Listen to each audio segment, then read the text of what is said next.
할렐루야. 아멘. 네, 우리 좌우에 계신 분들하고 인사하겠습니다. 너무 잘 오셨습니다. 네, 이렇게 한 번 더 인사하면 좋을 것 같아요.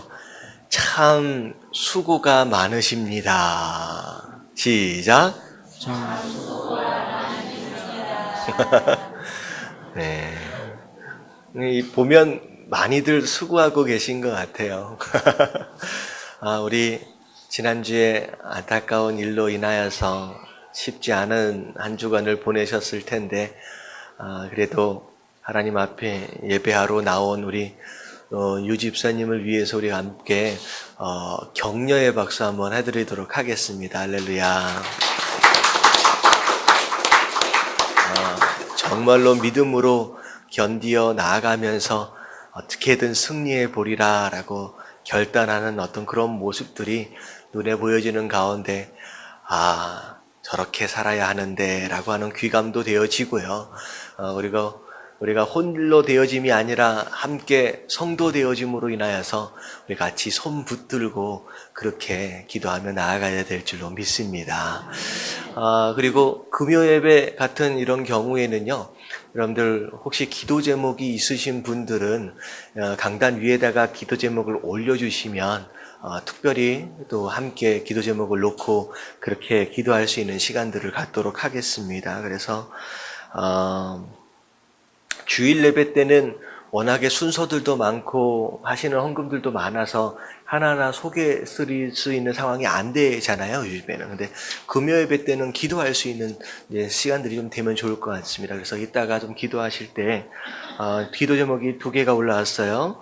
감사의 기도 제목입니다. 하나님의 은혜 가운데 장례를 잘 치르게 하심을 감사합니다. 그래서 감사의 내용들과 더불어 기도 제목이 하나 올라왔고요. 우리 유수덕 집사님, 그리고 우리 권사님이 김주호 우리 손주 내일 공군사관학교 시험인데 실수 없이 하나님께서 잘 도와주십시오 라고 기도 제목이 하나 또 올라왔습니다. 여러분들 이름이 김주호예요. 여러분들 기억하시는 가운데 이따가 좀 같이 기도해 주시고요. 그리고 혹시 중간에라도 여러분들 기도 제목이 좀 있어서 함께 기도하기 원하시는 분들은 이 위로 좀 올려주시면, 메모에서 올려주시면 이따가 제가 같이 기도할 수 있도록 하겠습니다.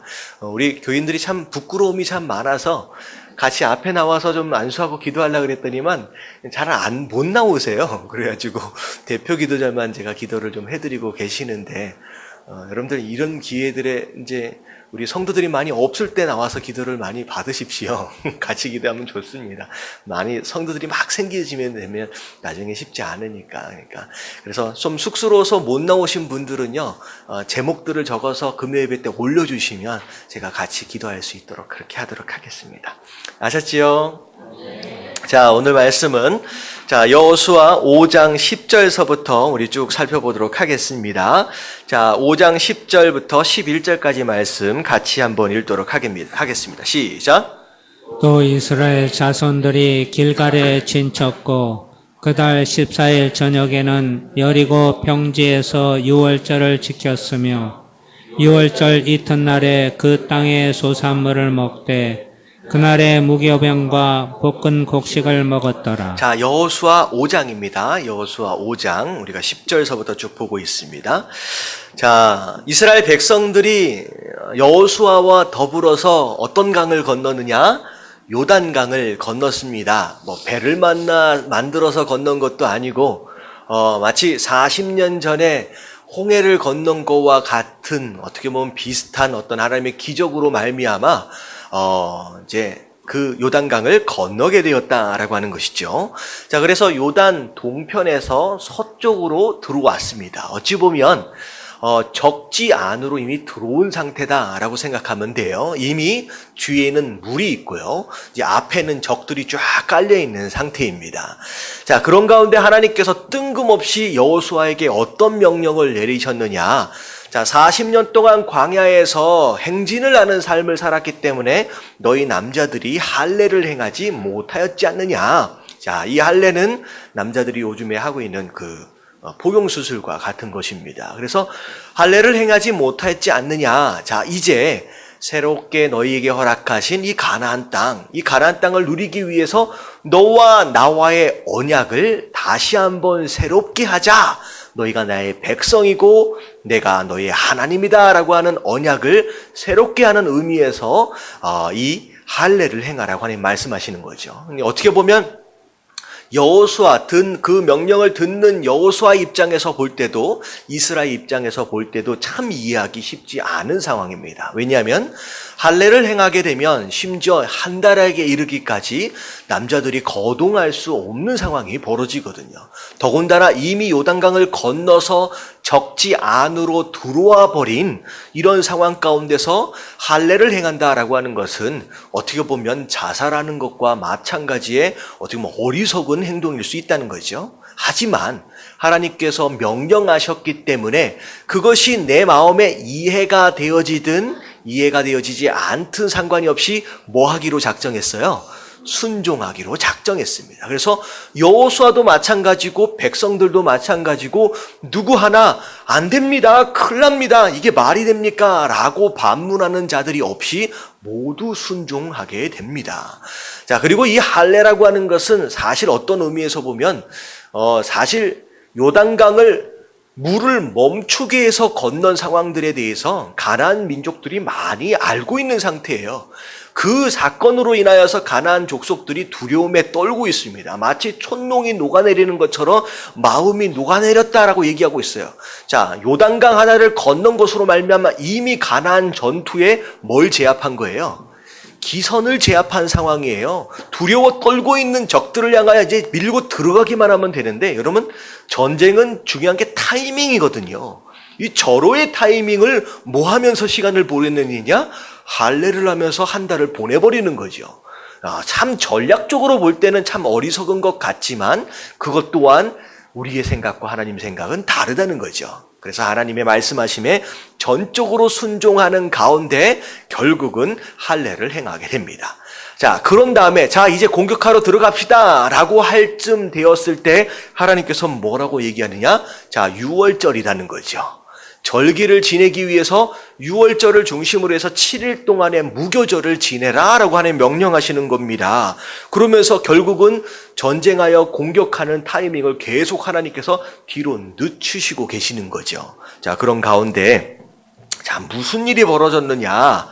자, 11절에 보니까 유월절 이튿날에 그날에 그 땅에 소산물을 먹었다. 자, 여태껏 이스라엘 백성들은 뭐를 먹고 살았어요? 예, 하늘로부터 내려오는 만나를 먹고 살았습니다. 어찌 보면 경작할 일도 없었고요. 그냥 가만히 자고 일어나면 뭐가 있어요? 바닥에 음식이 쫙 깔려있는 거예요. 그냥 그것만 거두어들인 가운데 너무 편하게 광야 생활을 한 거지요. 어떻게 보면 광야 생활하면 되게 힘들고 어려운 생활처럼 느껴지지만 먹고 입는 것 다 누가 제공해 줬어요? 일할 필요 없이 하나님께서 다 제공해 주시는 가운데 어떻게 보면 굉장히 편하게 살아왔던 삶이었을 수도 있다는 거죠. 그래서 처음으로 땅에서 생겨난 음식을, 소산물을 먹기 시작합니다. 자, 그리고 나서 자, 무교병과 더불어 볶은 곡식들을 이제 먹는데 12절 말씀 같이 한번 볼게요. 시작.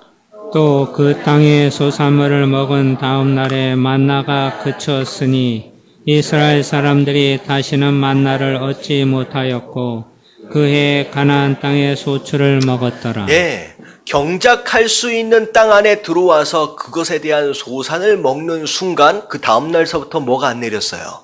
만나가 내리지 않습니다. 자, 이제는 뭐 해야 할 때가 된 거예요?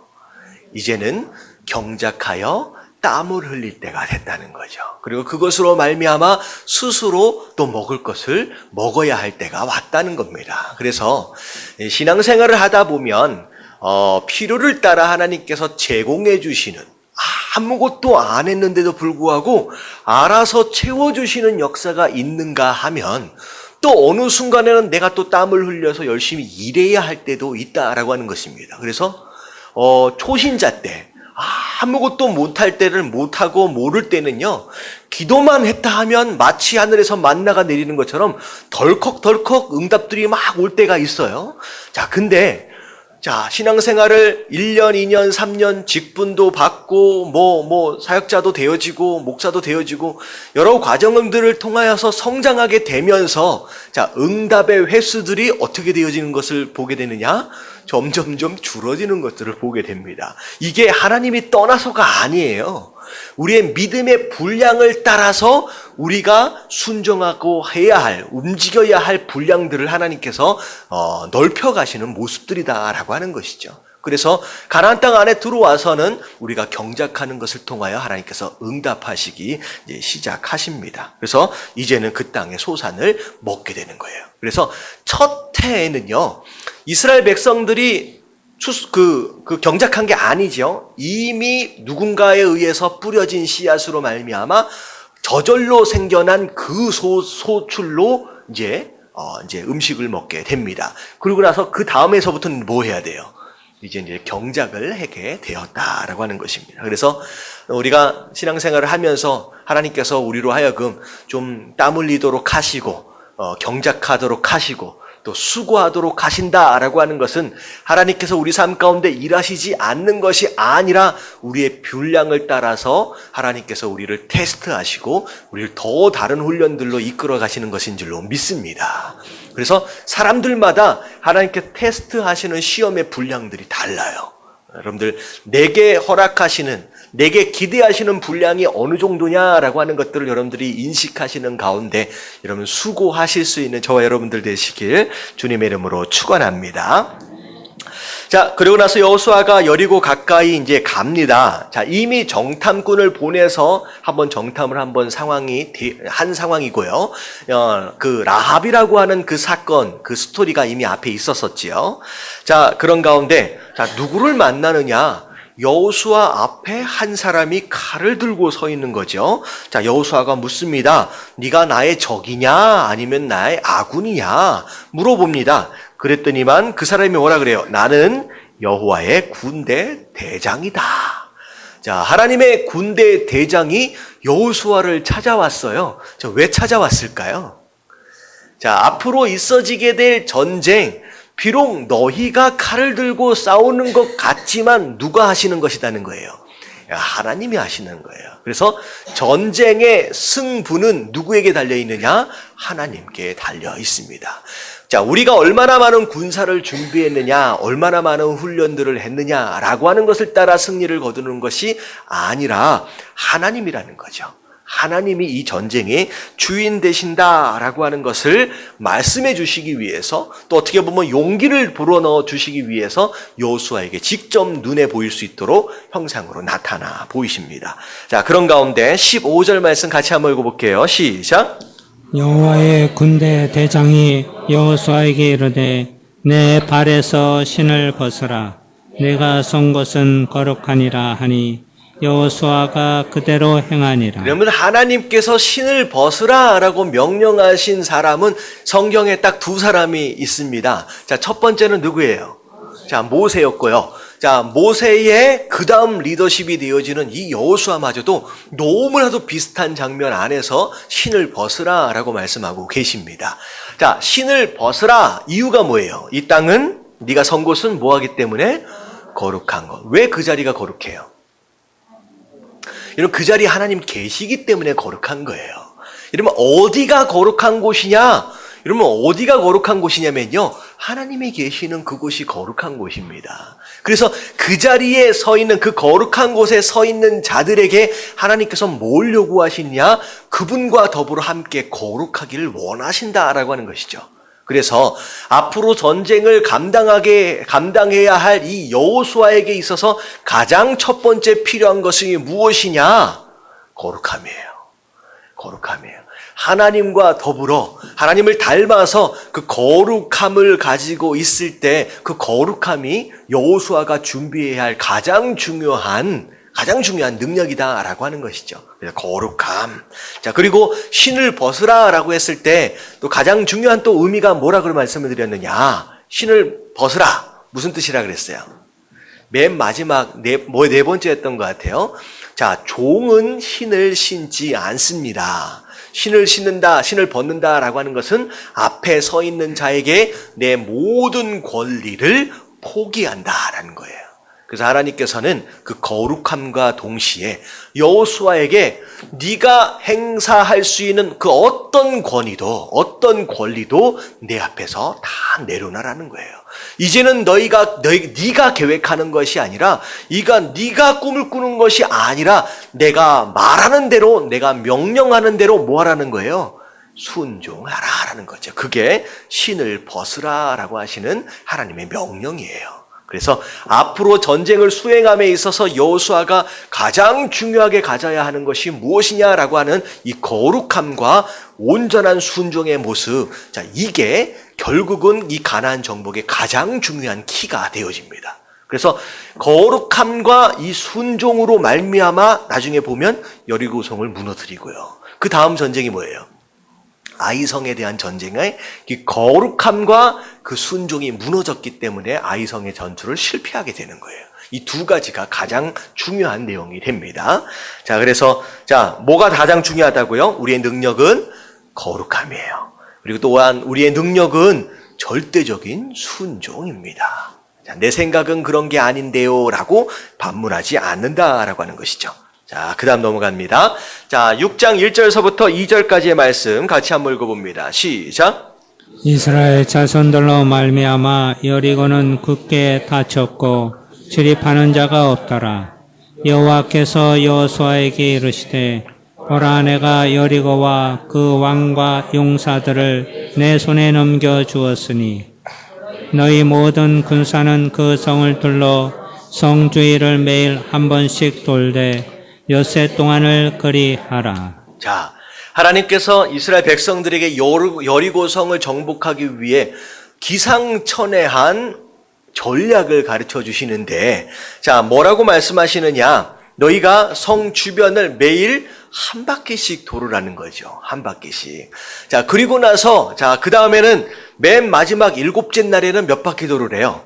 나중에 7바퀴를 돌으래요. 여러분들, 그리고 나서 나중에 나팔을 불고 함성을 지르래요. 그러면 어떤 일이 벌어진대요? 성벽이 무너진대요. 여러분들, 지금 우리가 이 스토리를 아마 여러분들 신앙생활 하는 가운데 아마 100번도 들어본 사람들도 있을 거예요.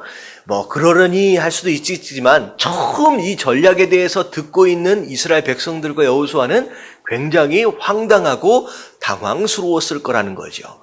대단한 전략도 아니고 그냥 돌라는 거죠.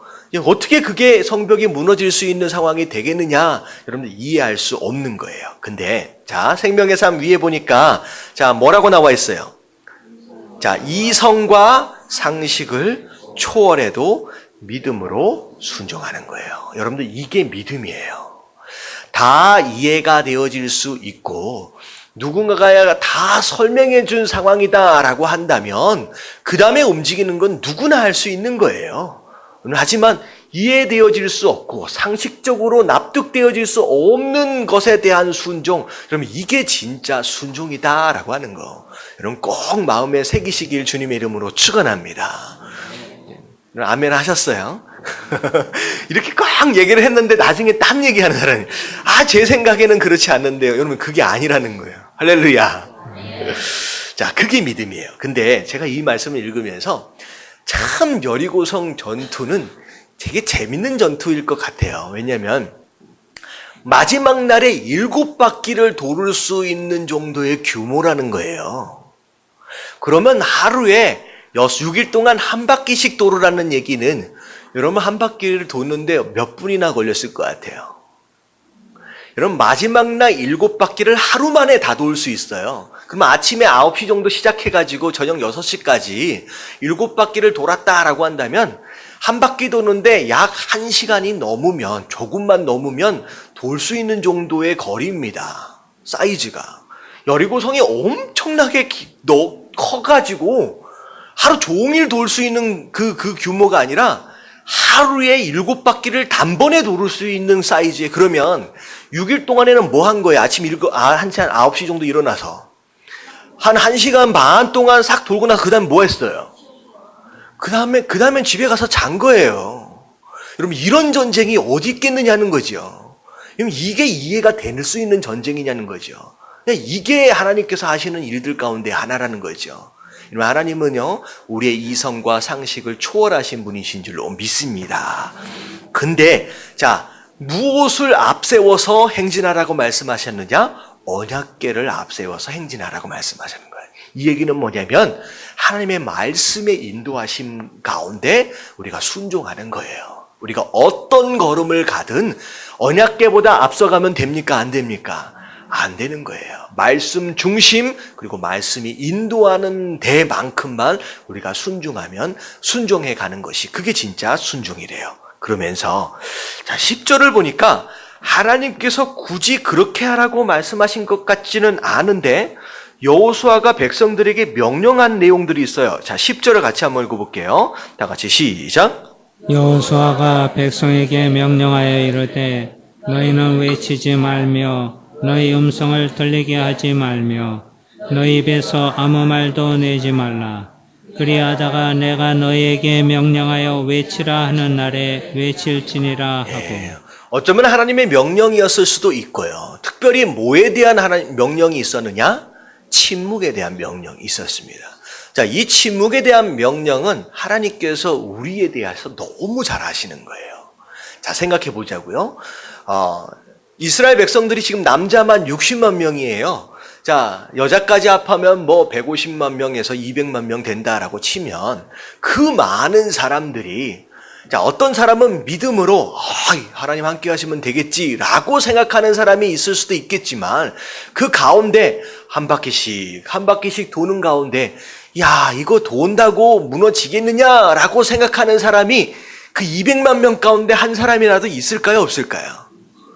있을 수 있다는 거예요. 그게 우리의 인생의 모습입니다. 근데 중요한 건 뭐냐면 그런 생각을 스스로 갖는 것은 어쩔 수 없다 치지만 그걸 내 입술로 고백하거나 표현해버리는 것은 굉장히 큰 문제가 된다는 거예요. 왜냐하면 입술 바깥으로 딱 나오는 순간 여러분들 염려하는 것과 불평하는 것은 전염성이 굉장히 빠릅니다. 그러니까 누구 한 사람 불평하기 시작하면요, 누구 한 사람 염려하기 시작하면요, 그 속도는 심각하게 빨리 번져진다는 거죠. 그래서 그 말이 어떻게 될 것 같아요? 한 사람만 얘기하면 그러게 말이야 서부터 시작된다는 거예요. 그래서 하나님 뭐라고 말씀하시느냐? 침묵하라는 거예요. 입을 다물라는 거죠. 그래서 여러분들 혹시 말씀에 대하여 순종하며 나간다라고 했을 때 혹시 마음 가운데 불안한 마음, 의심하는 마음이 막 올라오려고 했을 때 여러분 철저하게 단속해야 할 게 뭐냐? 여러분들 입이라는 거예요. 이불로 딱 표현돼 버리면요, 그게 한꺼번에 확 퍼져서요, 주체할 수 없는 상황이 벌어질 수 있다라고 하는 거예요. 그래서 교회 안에서 제일 조심해야 할 게 뭐라고요? 입을 제일 조심해야 합니다. 그럼 믿음으로 선포하는 말 외에는 다 불평일 수밖에 없고 원망일 수밖에 없어요. 근데 그래서 침묵하라고 명령하신 거예요. 근데 정말로 놀라운 것은 이 침묵의 명령이 다 순종되어졌다라는 게 너무 신기한 거예요. 여러분 이게 여태껏 40년 동안 훈련에 대한 결과입니다. 만약에 40년 전에 광야의 훈련이 없었을 때에 이거 하라고 했었다고 한다면, 자, 입 다물라고 했다라고 한다면 과연 입을 다물었겠느냐는 거죠. 불가능한 거예요. 결국 하나님께서 긴 시간 동안 40년의 긴 시간 동안 훈련하였고 왜 이렇게 길게 하나님께서 끌어가시지라고 우리는 여겨질 수 있지만 결국은 이 훈련으로 말미암아 가장 중요한 침묵하는 훈련을 배웠다라고 하는 것이죠. 그래서 우리는 신앙생활을 함에 있어서 여러분 입보다는 뭐가 더 발달을 해야 돼요? 귀가 많이 발달을 해야 합니다. 자꾸 입이 커지면요, 여러분 오히려 불신앙으로 빠져버릴 수 있다라고 하는 거죠. 그래서 하나님이 지금 뭐라고 말씀하시는지에 대하여 귀를 쫑긋 세우고 듣는데 여러분들이 탁월해지셔야 될 필요가 있다라고 하는 것이죠. 그래서 결국은 돌고 집에 와서 계속 잤대요. 11절에 보면 여호와의 궤와 그 성을 한 번 돌게 하고 그들이 진영으로 돌아와 진영에서 뭐 했다? 잤다라고 얘기하겠어요. 잤다. 아주 피부들이 다 좋아졌을 것 같아. 한 일주일 동안 계속 잤으니까. 자, 그리고 나서 자, 일곱째 날 딱 일어났어요. 자, 14절에 보니까 두 번째 날도 그렇게 하고 세 번째 날도 그렇게 하고 난 뒤에 며칠 동안 그렇게 했다고요? 엿새 동안. 자, 근데 중요한 건 뭐냐면 엿새가 될 때까지 여리고성에 변화가 있었을까요? 없었을까요? 이게 굉장히 또 중요해요. 성경의 스토리를 보면 7번까지 하라!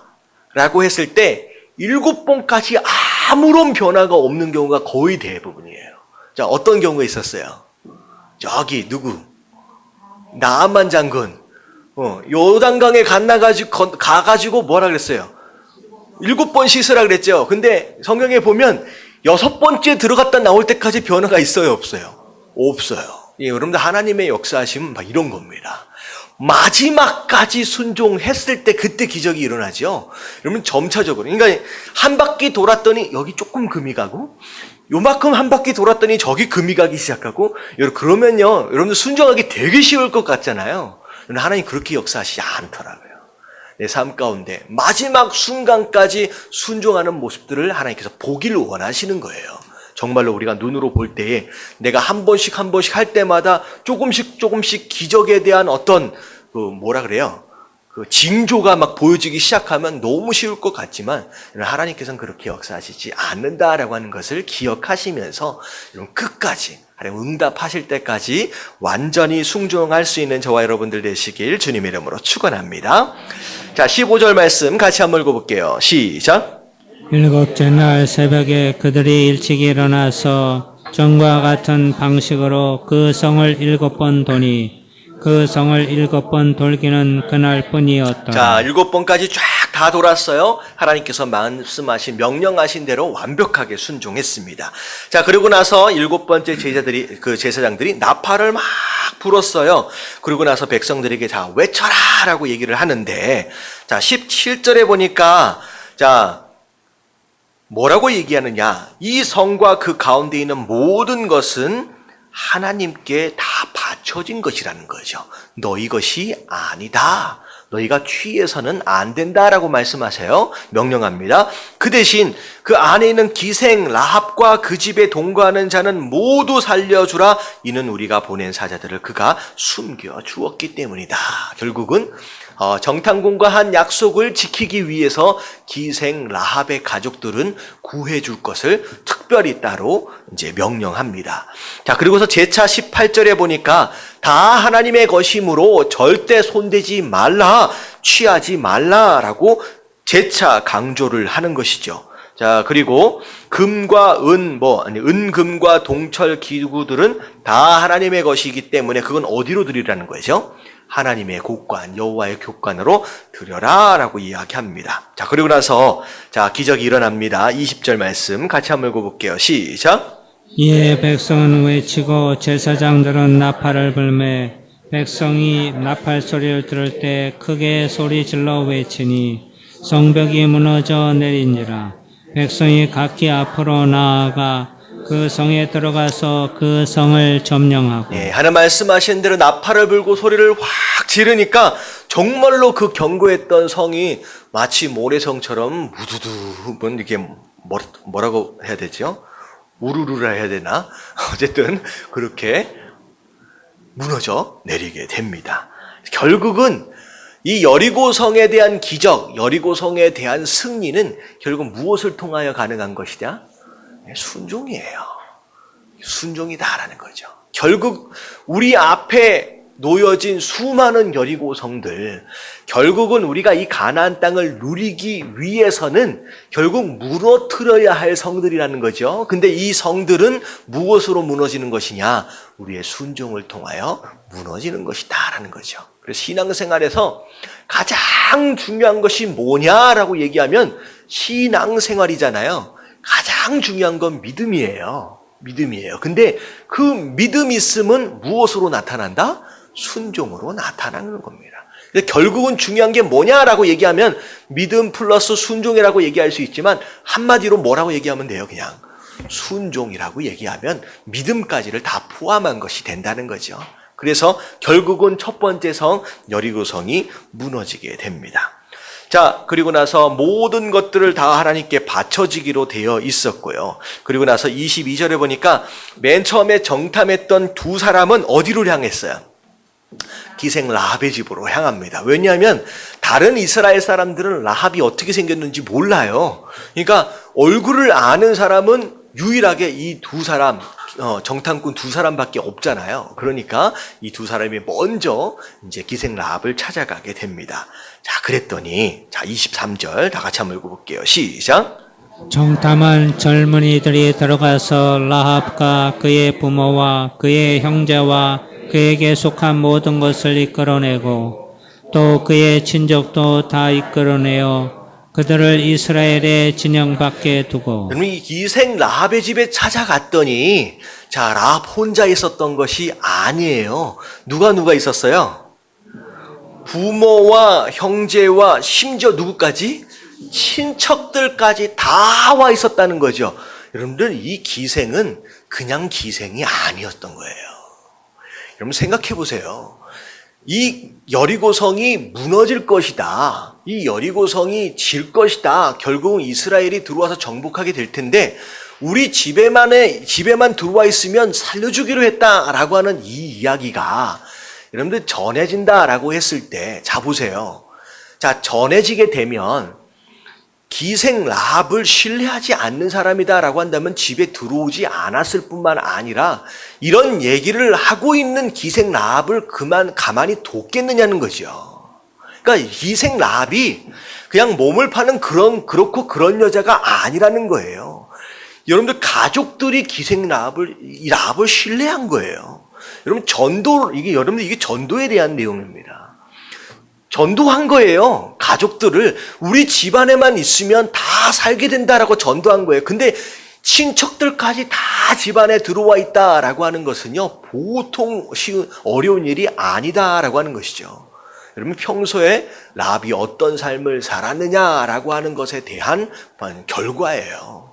그냥 말했다고 오아질 수 있는 것이 아니다라는 거죠.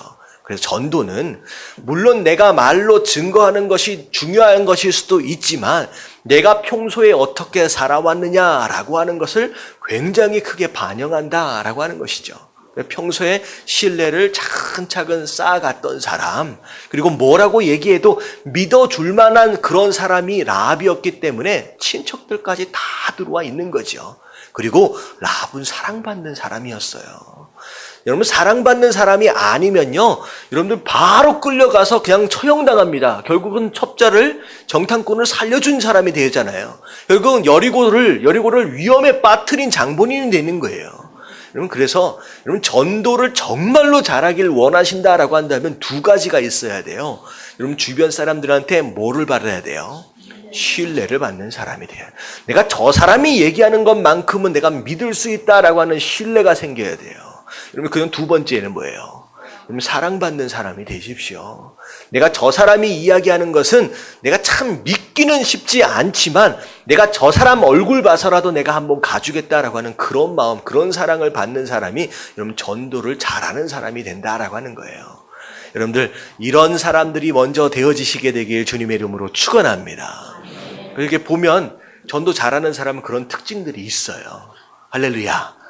우리가 다 그런 사람들 되시길 주님의 이름으로 축원합니다. 자, 결국은 집안에 거했던 많은 사람들이 되겠죠. 친척들까지 다 왔으니까 그 많은 사람들이 진영 바깥으로, 어떻게 보면 이스라엘 진영 바깥으로 다 이제 빼지게 되고 구원을 받게 됩니다. 자, 그리고 나서 여리고성에 대하여, 자, 이 여리고성은 누가 무너뜨리신 거예요? 하나님이 무너뜨리셨기 때문에 사람이 다시 세워서는 안 된다라고 이야기하면서 마지막 27절 다 같이 한번 읽겠습니다. 시작. 여호와께서 여호수아와 함께 하시니 여호수아의 소문이 그 온 땅에 퍼지니라. 자, 온 땅에 어떤 소문이 퍼졌을 것 같아요? 그러면 여호수아에 대한 이런 기적과 이적들과 같은 이런 모습의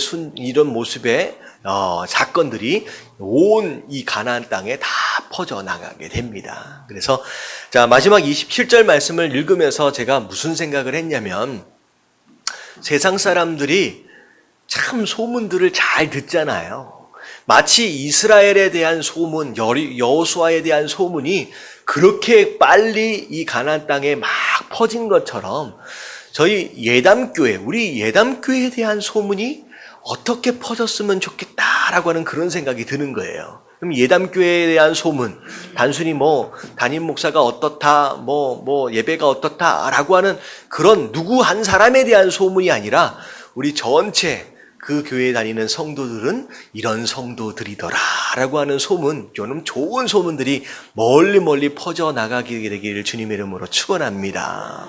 그래서 제가 우리 아까 아침에 식사하면서 우리 온 목사님이랑 그런 말씀을 나눴어요. 우리 예담교회는 누굴 닮아서 그런지는 잘 모르겠는데 참 다들 이렇게 착한지 모르겠다고. 별로 인정하지 않으시는 것 같은데. 여러분들 옆에 한번 봐보세요. 참 이렇게 더럽다 그러잖아요. 그런 분들은 한 분도 안 계시는 거예요. 다 순댕순댕 하시는 분들만 다 앉아 계시는데 우리 예담교회의 좀 특징인 것 같아요. 누굴 닮아서? 여러분 그 얘기가 아니에요. 얘는 예담교회잖아요. 누굴 닮아서? 예수님 닮아서예요. 여러분 이상한 쪽으로 갈 뻔했어요. 예, 은근히 바라면서 여러분 예수님 닮아서 온유한 사람들, 우리가 힘이 없어서가 아니잖아요. 우리가 똑똑하지 않아서가 아니에요. 우리가 몰라서가 아니라 우리가 예수님을 닮아서 온유한 거예요. 우리가 참고 견디고 인내하면서 기다릴 줄 아는 사람들. 여러분 이런 소문이 우리 김포 땅에 널리 퍼져나가게 되길 주님의 이름으로 축원합니다. 여러분 소문 듣고 찾아오는 거 아시죠? 네, 할렐루야. 자 7장 1절 말씀 같이 한번 읽어볼게요. 다 같이 시작.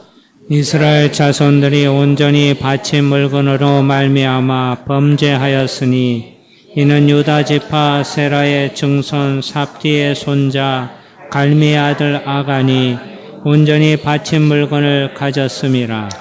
여호와께서 이스라엘 자손들에게 진노하시니라. 자, 큰 승리를 거뒀어요. 근데 7장에 들어와서 영어를 보면 뭐라고 시작하느냐? but 하고 시작해요. 그러나 라고 시작해요. 참 이게 안타까운 거예요.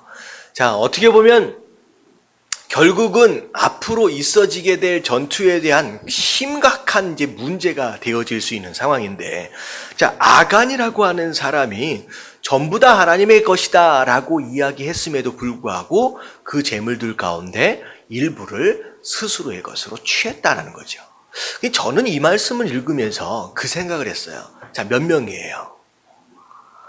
몇 명이 지금 꼽을 쳐놓은 거예요? 한 명이에요. 왜냐면 이 한 명이라는 것 자체가 저는 기적이에요. 생각해 보세요. 수만 명의 병사들이 여리고성 안으로 다 들어갔거든요.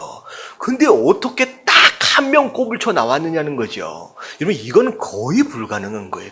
저는 제가 하나님이라면 이 정도쯤이면 진짜 잘했다고 칭찬해 줄만도 한데 하나님은 뭐라고 말씀하시냐? 단 한 명의 죄악도 허용치 않다는 거예요. 그게 하나님의 거룩하심이에요. 그게 가나안 땅을 약속으로 두신, 그리고 그 약속의 땅을 완벽하게 누리길 원하시는 하나님의 기대라는 거예요. 우리가 생각할 때 하나님 99 정도 순종했으면 이 정도면 A 학점 아닙니까? 라고 얘기할 수 있다는 거죠. 근데 하나님은 딱 1%의 불순종이 그것으로 말미암아 너희의 99%를 다 뭘로 만들어버린 거예요? 여러분 불순종으로 다 만들어버린 거예요. 그것에 대한 분노가 결국은 장차 있어지길 패배의 원인이 되어졌다는 거죠. 이런 우리의 삶도 마찬가지예요. 우리가 99가지의 순종, 하지만 하나님 이것쯤이야 라고 아주 작은 것에 대한 양보, 이런 그게 치명적일 수 있다라고 하는 것들을 여러분 기억해야 한다라고 하는 거죠. 그만큼 죄는 뭐한 것이다? 무서운 것이다 라고 하는 거예요. 여러분 그것을 깨달으시길 주님의 이름으로 축원합니다. 자, 바쳐진 물건을 꼽을 쳐 넣었어요. 어떻게 보면 가나안 땅에 정착하며 살아갈 정착 자금을 여러분들이 모아놓은 것 같은 그런 생각이 듭니다. 자, 근데 자, 실수는 그거 하나만이 아니었습니다. 자, 2절에 보니까, 자, 여호수아가 여리고성에 있는 사람들을, 자, 보니까, 자, 정탐꾼을 보냈어요. 자, 정탐꾼을 보내고 나니까, 자, 뭐라고 얘기하느냐. 3절 같이 한번 읽어볼게요. 시작. 여호수아에게로 돌아와 그에게 이르되 백성을 다 올라가게 하지 말고 이 3,000명만 올라가서 아이를 치게 하소서. 그들은 소수이니 모든 백성을 그리로 보내어 수고롭게 하지 마소서 하므로. 중요한 건 뭐냐면, 아이성을 얕잡아 봤다라고 하는 것이 문제가 아니에요. 여러분들, 아이성의 전체 인구가 몇 명이었는지 뒤에 나와요. 몇 명이었어요? 몇 명이었죠? 많이 있죠. 만 몇 명이었는데? 2,000명. 12,000명이에요. 전체 인구가 12,000명이에요. 여러분, 이게 굉장히 작은 성입니다. 그들이 정탐한 것과 같이 정말로 작은 성이에요. 그리고 실제적으로 그들이 생각한 것처럼 충분히 2, 3천 명 정도만 해도 무너뜨릴 수 있을 만한 성이었을 거라는 거죠. 근데 중요한 것은 얕잡아 봤다라고 하는 것이 문제가 아니라 지금 아이성에 대한 전투에 대해서는 여호수아도 마찬가지고 그 백성들도 마찬가지고 단 한 번도 하나님께 묻지 않아요. 하나님께 지시를 받지 않아요. 이 얘기는 뭐냐면 우리의 삶 가운데 뭐 크고 작은 문제들이 많잖아요. 큰 문제들에 대해서는 하나님 꼭 들어주셔야 합니다라고 기도하면서 한다는 거죠. 근데 별것이 아닌 것 같은, 마치 내 힘으로도 충분히 해결할 수 있을 것 같은 문제에 대해서는 기도한다, 기도하지 않는다. 기도하지 않고 그냥 내 마음대로 한다는 거죠. 근데 하나님 뭐라고 말씀하시냐? 그 문제가 크든 작든 상관이 없다는 거죠. 네가 어떤 발걸음을 가든 나한테 뭐 해야 된다는 거예요? 물으란 얘기예요. 내 인도하심을 받으란 얘기예요. 근데 지금 어떤 자들도 지금 이 부분에 대해서 놓치고 있는 거예요. 여러분들 지나쳐 가지 마십시오. 하나님 앞에 묻지 않을 만큼 사소한 문제 없고요. 하나님 앞에 꼭 물어야 할 만큼 대단한 큰 문제 없습니다. 여러분, 어떤 문제든 여러분들 하나님 앞에 다 물어갈 수 있는 저와 여러분들 되시길 주님의 이름으로 축원합니다. 묻지 않았어요. 그러고서 올라갔다는 거죠. 근데 참 이게 전쟁이 너무 신기한 거예요. 자, 그래서 2, 3천 명만 해도 된다라고 하니까 여호수아가 몇 명 뽑았어요? 2,000명이 아니라 3,000명을 뽑은 거예요. 그래도 좀 더 가야 되지 않겠느냐라고 3,000명을 뽑았어요. 그래서 올라갔는데 아이성 앞에서 갑자기 이스라엘이 패배하고 도망치기 시작한 거예요. 자, 전쟁에 지기 시작한 겁니다. 근데 몇 명이 죽었는지 보세요. 5절 말씀을 보면. 여러분, 3,000명이 올라갔는데 36명 죽은 것 때문에 도망쳐 온 거예요. 무슨 얘기인지 아시겠어요? 이스라엘 백성들은 전쟁을 제대로 해본 적이 없는 민족인 거예요. 여러분, 전쟁을 3,000명이 나가면 거기에서 36명이 죽었다라고 한다면 여러분, 이거는 이긴 전쟁이에요? 진 전쟁이에요? 여러분, 36명밖에 안 죽은 거예요. 근데 지금까지 이스라엘 백성들은 40년 동안의 광야 생활 동안에 어떤 전쟁만을 치러왔느냐? 한 명도 죽어본 적이 없어. 누구와 함께 하셨기 때문에. 여러분, 하나님이 함께 하셨기 때문에 수만 명 대 수만 명이 붙었어도 단 한 명도 죽지 않았던 거예요. 여태껏 전쟁이 그랬던 거예요. 그러니까 몇 명 쓰러진 거 보고서 이거 큰일 났다 싶고 도망쳐 버린 거예요. 이미 전쟁에 마음으로 져버린 거죠. 전쟁에 대해서 얼만큼도 모르는 거예요. 눈꼽만큼도 모르는 사람들이 자기가 해보겠다고 지금 나선 거예요. 여러분들 초짜들입니다. 여러분들 이게 우리 인생이에요. 우리가 매일매일 처음 오늘을 살아보잖아요. 결국은 어떤 인생도 프로페셔널은 없어요. 다 뭐예요? 다 초짜들이에요. 여러분, 오늘이라고 하는 시간을 여러분 먼저 살아보신 분 계세요? 없어요. 다 초짜들인데.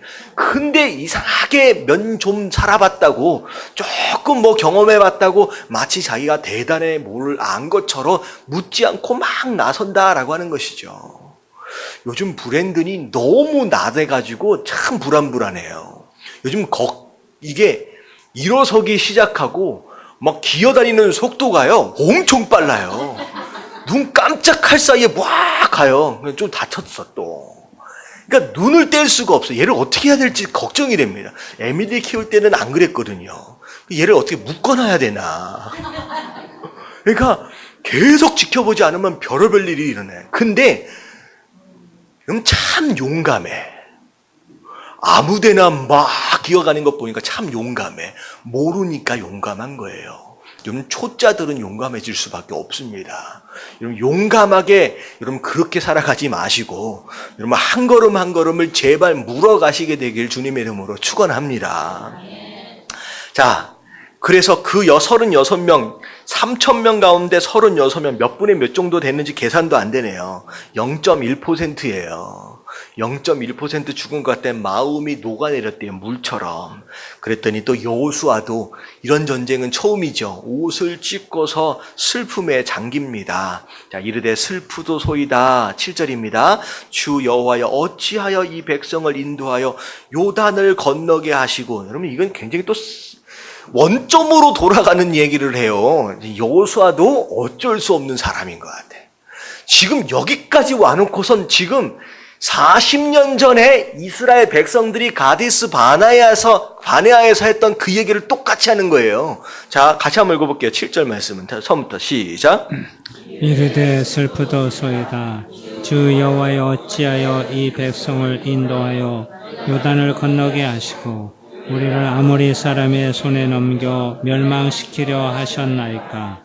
우리가 요단 저쪽을 만족하게 여겨 거주하였다면 좋을 뻔하였나이다. 여러분들 이 7절 말씀만 읽으면 40년 전 이스라엘 백성하고 똑같아요. 그리고 어떻게 보면 애굽으로 돌아가고 싶습니다라고 하는 그 원망과 굉장히 어떻게 보면 똑 비슷합니다. 근데요, 이 7절 말씀을만 읽으면 안 되고요. 왜 여호수아가 왜 이런 얘기를 하는지 궁극적인 원인이 뭐에 대한 기도인지를 여러분들이 이걸 마지막 구절을 읽어보면 40년 전에 그들의 원망과는 다르다라고 하는 것을 이야기할 수 있어요. 자, 9절의 맨 마지막에 보면 같이 한번 읽어볼게요. 9절 시작. 가나안 사람과 이 땅의 모든 사람들이 듣고 우리를 둘러싸고 우리 이름을 세상에서 끊으리니 주의 크신 이름을 위하여 어떻게 하시려 하나이까 하니. 이 구절이 가장 중요한 거예요. 40년 전에 이스라엘 백성들은 똑같이 7절처럼 원망했는데 그들은 이 원망한 이유가 뭐예요? 무엇을 위해서 원망한 거예요? 그들의 생명을 위한 거예요. 우리가 여기서 다 죽게 만들었습니까? 그들의 생명만 관심이 있었어요. 근데 여호수아는 지금 여기서 우리가 죽고 사느냐라고 하는 것에 대한 문제가 아니라 무엇이 지금 중요하다는 거예요? 여호와의 이름이 중요하다는 거예요. 하나님의 이름을 걸고 우리가 지금 이렇게 살아가고 있는데 여기서 우리가 이렇게 패배하여 우리가 이렇게 져버린다라고 한다면 그 하나님의 크신 이름이 어떻게 되겠습니까? 어떻게 하시렵니까? 오로지 이 여호수아의 마음 가운데 누구의 관심이 있는 거예요? 하나님께 관심이 있는 거예요. 여러분들 같은 불평도요. 여러분 전혀 다른 내용일 수 있다라고 하는 거예요. 여러분 내가 살아가는 것과 내 생존하는 것에만 매달려서 왜 이러십니까? 라고 원망하고 불평하는 그런 기도가 아니라 하나님 내가 이렇게 살면 내가 성도인데 내가 하나님의 자녀인데 내가 전도하는 자인데 내가 어떤 낯을 들고 내가 복음을 전할 수 있고 내가 증거하고 있는 하나님의 이름이 어떻게 되겠습니까? 누구의 자존심이에요? 하나님의 자존심에 대한 생각으로 여러분들 이렇게 기도할 수 있는 사람이 되어야 한다라고 하는 거예요. 여러분 이런 사람에게 하나님께서 복을 안 주시겠느냐라는 거예요. 이건 너무 상식적인 이야기라는 거죠. 단순히 내가 채워야 할 내 배만 생각하고 내 가족만 생각하고 내 애들만 생각하는 여러분 그런 인생이 아니라 하나님의 이름을 생각할 줄 아는 거.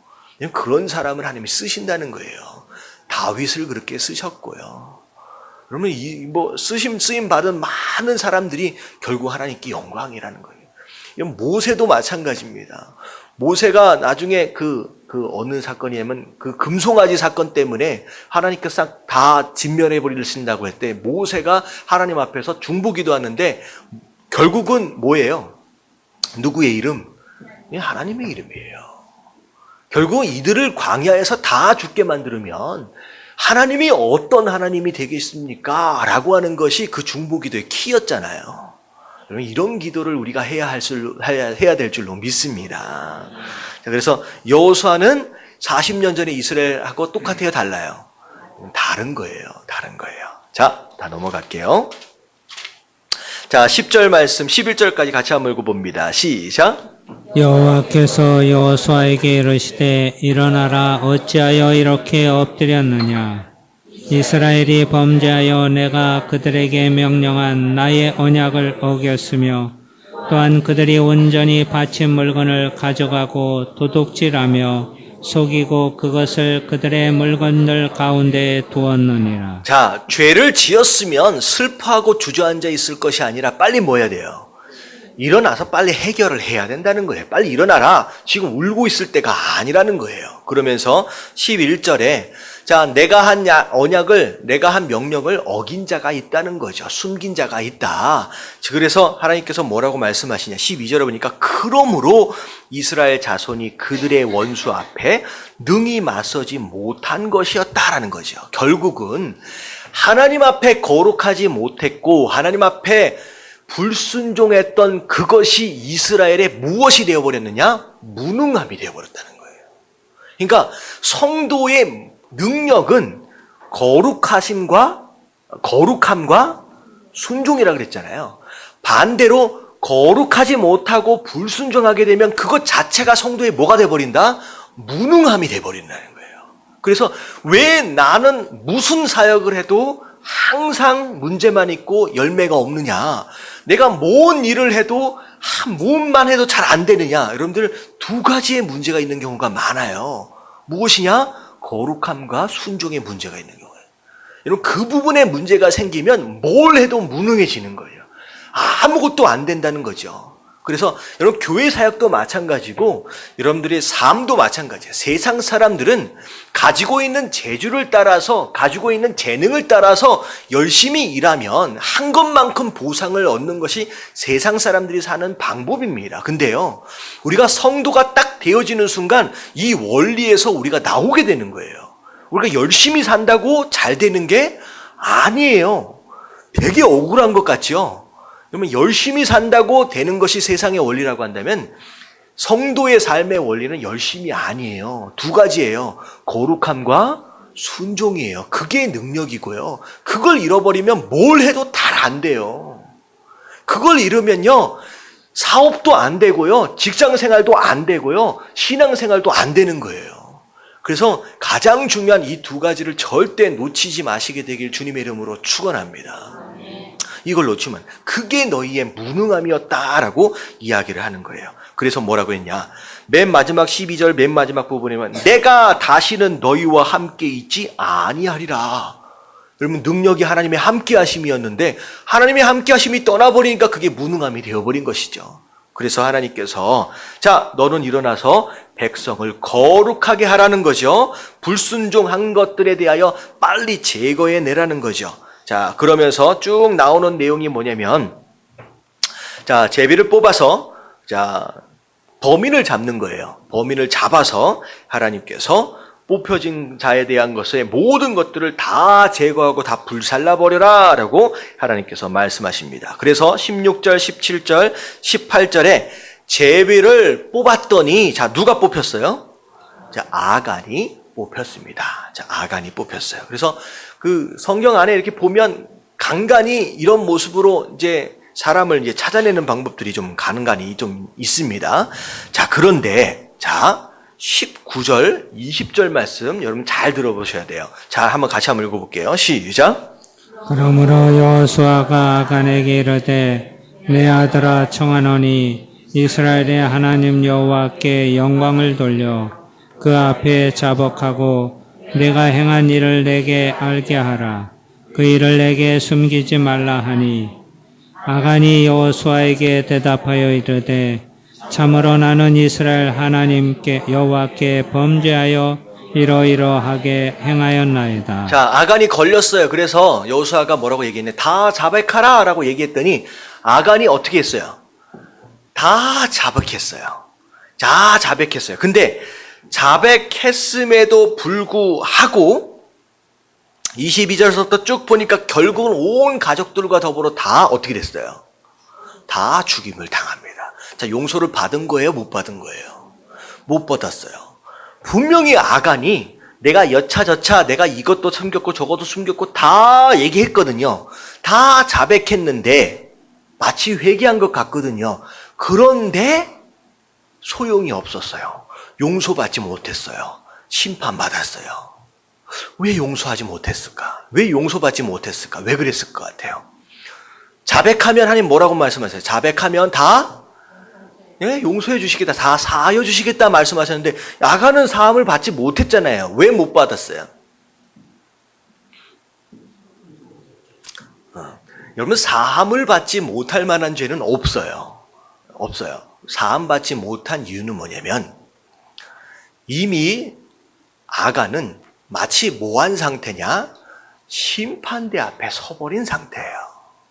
그러니까 아간이 스스로 깨닫고 자백하고 회개한 게 아니라 이미 하나님께서 아간을 딱 들어서 심판대 앞에 세워버린 거예요. 다시 말하면 회개의 기회가 있는 거예요? 아니면 이미 늦은 거예요? 그러면 늦은 겁니다.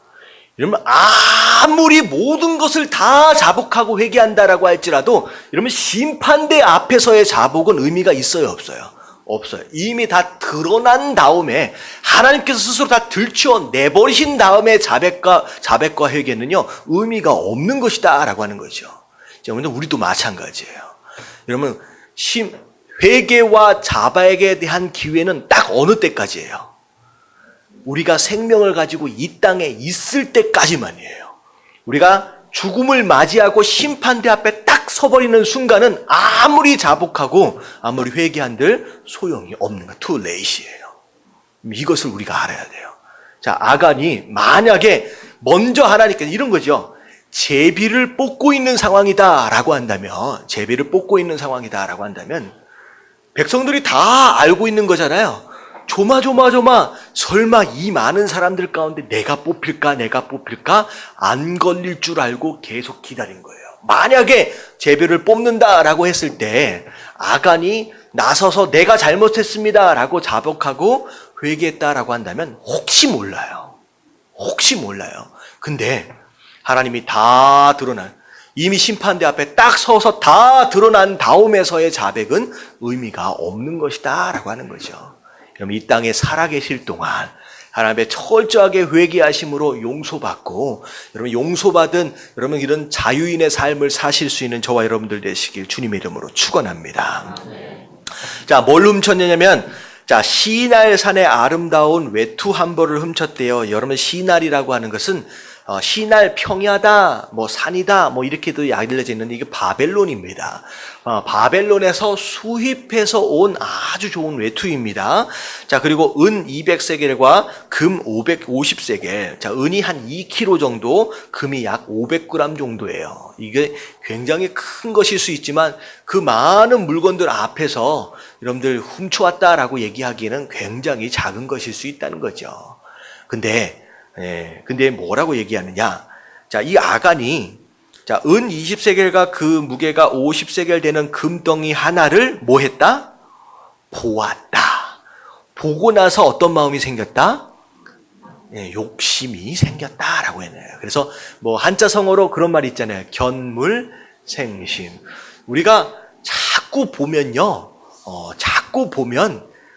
가지고 싶은 마음이 생기는 거예요. 여러분들, 이 본다라고 하는 것에 대한 내용이 어디서부터 시작된 것이냐? 선악과서부터 시작된 거예요. 보고 있으니까 뭐한 짓도 하다? 보암직도 하고 모금직도 하다라는 거죠. 그래서 중요한 건 뭐냐면 우리가 눈을 잘 관리해야 돼요. 여러분, 귀도 하나님 말씀을 잘 경청하여 들어야 하지만 우리가 센스 중에 또 예민한 센스가 뭐냐면 눈이거든요. 내가 주로 뭘 보고 있느냐라고 하는 것을 따라서 우리의 마음이 달라질 수 있다라고 하는 거죠. 그래서 자꾸 세상의 것들에 대한 것들, 막 이런 것들을 자꾸 눈으로 보면요, 우리 마음 가운데 욕심이 자꾸 생겨날 수밖에 없다라고 하는 거죠. 그래서 항상 우리 눈은 어디를 향해 있어야 된다? 여러분, 이 땅이 아니라 하늘나라를 향해 있어야 합니다. 하늘을 바라보는 삶을 살아야 돼요. 그리고 또 우리 눈은 세상에 있는 재밌는 것들도 많지만 우리가 뭐에 좀 더 집중을 해야 돼요? 이렇게 말씀에 우리가 더 집중을 할 필요가 있어요. 이거 보는 것을 따라서 마음이 달라지기 때문이다라는 거죠. 그래서 결국은 제비 뽑는 것으로 말미암아 밝혀지게 되고, 결국은 온 가족과 더불어서 돌로 침을 당해서 결국은 죽게 됩니다. 그래서 25절에 보니까 여호수아가 이르되 내가 어찌하여 우리를 괴롭게 하였느냐. 한 사람의 죄악이 모든 공동체를 다 괴롭게 만들었다라고 하는 것이죠. 그래서 어떻게 보면 한 사람 좀 용서해주고 덮어주면 좋을 것 같지만 하나님께서 그렇게 하지 않는다는 거예요. 이런 사람이 한둘씩 있기 시작하게 되면 전체가 어려워진다. 하나님께서 잘라내어버리셨다라고 하는 것이죠. 그래서 결국은 묻힌 그곳이 뭐가 되어버렸어요? 아굴 골짜기가 되어버립니다. 괴로움의 골짜기가 되어버린 것이죠. 자, 8장까지 우리가 좀 볼게요. 1절 말씀 같이 한번 읽어봅니다. 시작. 여호와께서 여호수아에게 이르시되 두려워하지 말라, 놀라지 말라. 군사를 다 거느리고 일어나 아이로 올라가 보라. 내가 아이 왕과 그의 백성과 그의 성읍과 그의 땅을 다 내 손에 넘겨 주었으니. 여러분, 여호수아가 어떤 사람이었을까? 구체적으로 자세하게 나와 있지는 않지만 참 이 소심한 성격이 아니었을까라는 생각을 해보게 됩니다. 전쟁들을 많이 수행했기 때문에 장군과 같은 모습이었을 것 같지만 마음은 굉장히 소심했을 것 같아요. 그렇지 않았다라고 한다면 하나님께서 뭔 일이 생길 때마다 뭐라 그래요? 두려워하지 말라, 놀라지 말라. 반복적으로 말씀하시는 거죠. 어떻게 보면 대장군 같은 어떤 그런 모습이었다라고 한다면 이런 것쯤이야 하면서 거뜬하게 또 이렇게 이겨나갈 수 있을 텐데, 이 아간 사건 때문에 이 여호수아가 한쪽 구석지에 앉아서 뭐 하고 있는 거예요, 지금? 의기소침하고 있는 거예요. 소심해가지고 아이고 또 내가 어떻게 하나, 이런 마음, 이런 모습들을 보면서 참 위로가 되는 것 같아요. 여러분들, 이런 사람도 하나님께서 사용하신다라고 하는 거, 뭐 하시면서까지 구구절절 나타나시면서 용기를 주시잖아요. 그러니까 모세라고 하는 사람은 참 의심이 많은 사람이에요. 설득되어지기가 참 쉽지 않았잖아요. 근데 하나님께서 그런 사람을 설득하시기 위해서 굉장히 애를 많이 썼어요. 근데 한 번 설득이 되니까 죽을 때까지 어떻게 해요? 충성을 다해요. 그러니까 모세, 이런 사람 하나님께 또 그렇게 대하시면서 이 사람을 또 사용하시는구나. 여러분, 여호수아 싸움은 잘하는 것 같은데 괜히 속이 소심해. 조금만 뭐 하면 상처받고 의기소침이 있어. 이런 사람만 하나님 앞에 쓰임받지 못하느냐? 아니에요. 이런 사람들은 하나님께서 찾아가시면서 막 용기를 불어넣어 주시는 거예요. 할 수 있다. 일어나. 해보자. 여러분은 내가 어떤 성격이다 그래서 쓰임받지 못하는 게 아니에요. 여러분을 어떤 성격이든 하나님께서 쓰실 수 있는 줄로 믿습니다. 여러분, 하나님 어떤 분이시기 때문에 여러분 전능하신 분이에요. 내 성격 때문에, 나의 어떤 부분들 때문에 하나님은 나를 못 쓰실 거야 라고 생각하시는 것은 하나님을 여러분을 얕잡아 보는 거예요. 여러분, 하나님 전능하신 분이에요. 누구든 쓰실 수 있는 분이다 라고 생각하셔야 돼요. 여러분, 한 사람 한 사람 하나님 저는 이걸 못해서 저는 못합니다, 이런 그런 얘기 하지 마시게 되길 주님의 이름으로 축원합니다. 못한다를 입에 달고 다니는 사람이 있어요. 하나님을 믿는 사람은 그러면 안 되는 거죠. 아셨죠? 자, 그런 가운데 아이성으로 올라가라, 내가 네 손에 넘겨주겠다. 자, 근데 이 아이성 전투만큼은 하나님께서 뭐라고 말씀하시냐? 모든 전리품을 다 너희가 나눠서 취할 수 있다는 거지. 다 네 거라는 거죠. 여러분, 전리품을 취할 수 있는 전쟁은 굉장히 신이 나는 전쟁입니다.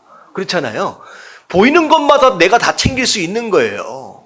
그렇잖아요. 지나가는 금덩이가 있어요. 여러분들, 이 금덩이 하나를 살려면 얼마만큼을 일해야 돼요. 근데 전쟁에서 이겼을 경우에는 어떻게 하면 돼요? 주워 다 담으면 내게 되는 거예요. 아주 신나는 전투가 됩니다. 자, 근데 하나님께서 이 아이성의 전투에 대해서는 정말 기발한 전략을 세세하게 가르쳐 주세요. 어떻게 보면 지금 이 상황이 약 한 3,500년 전 정도 될 것 같아요. 뭐 정확하게는 잘 모르겠는데. 근데 오늘날의 이 복병이라고 하는 거, 그러니까 뭐 한다 그래요? 매복한다 그러잖아요. 매복해서 뒤로 속이고 들어가는 이 전쟁의 어떤 전략이 오늘날에는 흔하게 사용되어질 수 있는 전략일 수 있지만 이 당시 고대의 전쟁 안에서는 그렇지 않아요. 그럼 어떻게 전쟁해요?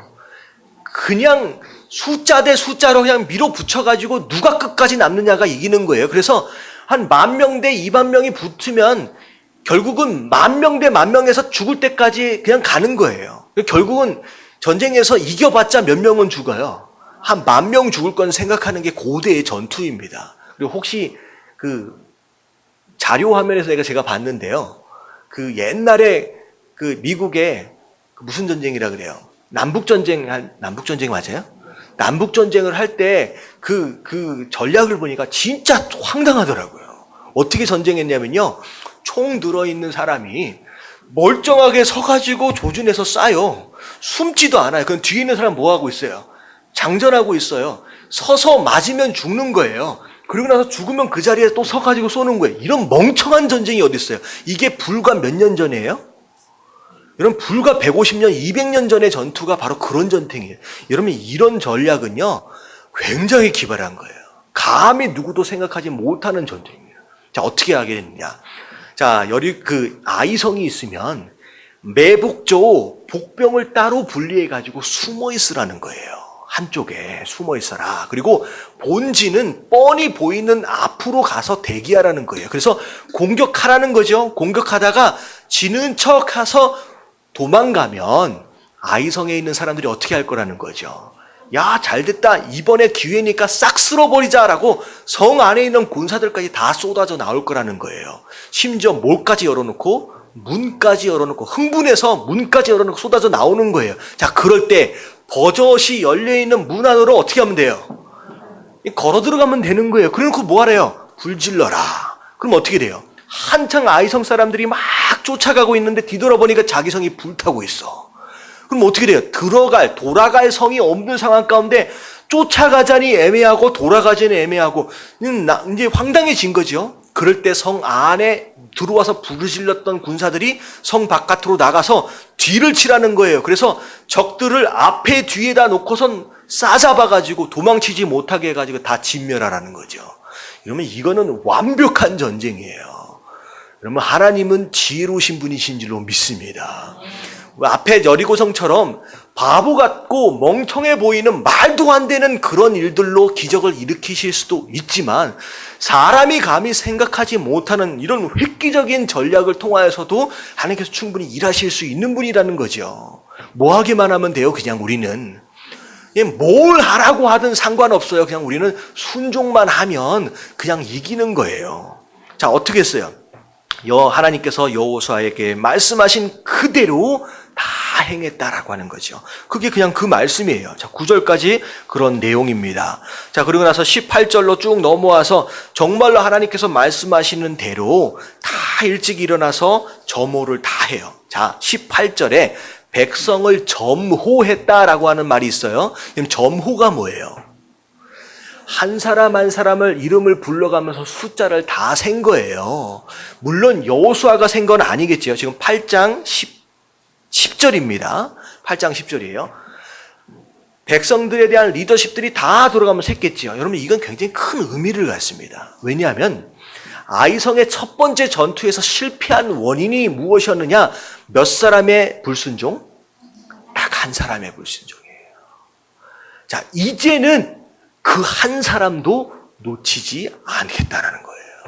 단 한 사람의 불순종을 말미암아 모든 공동체가 굉장히 괴로움을 당했다는 거죠. 이제 이 전투는 그 어떤 사람도 예외가 없이 다 모여서 이름을 불러가면서 정확하게 다짐을 한 거예요.